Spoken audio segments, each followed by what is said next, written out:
She reached the well at the exact moment the sound stopped, the sharp cry cutting off into a terrifying silence, and in that single heartbeat her world collapsed because the small body she was meant to protect was no longer beside her paws.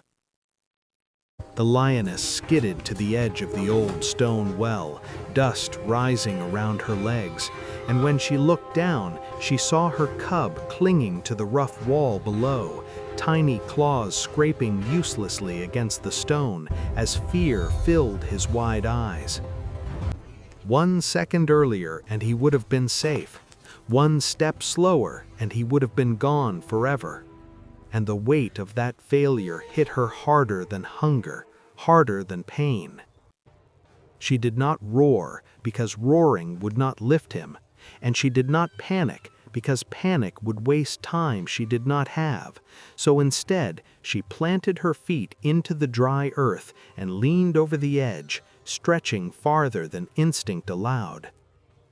Her muscles trembled as she hooked a single claw into the cracked stone, lowering her body inch by inch, knowing that 1 slip would send them both into the darkness below.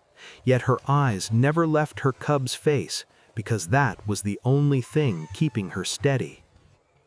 The cub cried again, softer now, exhausted, and that sound broke something deep inside her, turning fear into fierce determination that refused to fail twice. Dust rained down as the wood above the well shifted, old boards cracking under the strain, and for a terrifying moment it felt like the earth itself was giving up on them. But then her paw touched fur, warm and alive, and she closed her grip gently but firmly around her cub's scruff, pulling with everything her body could give.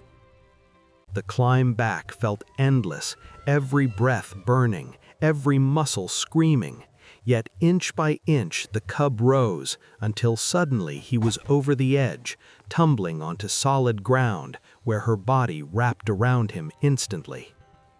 She had been 1 second too late to stop the fall, but she was just in time to change the ending. And as the cub pressed against her chest, shaking but alive, the silence of the land felt different. It was no longer the quiet of loss, but the quiet after survival, the kind that proves that even when fate strikes without warning, a mother's resolve can still rewrite the story.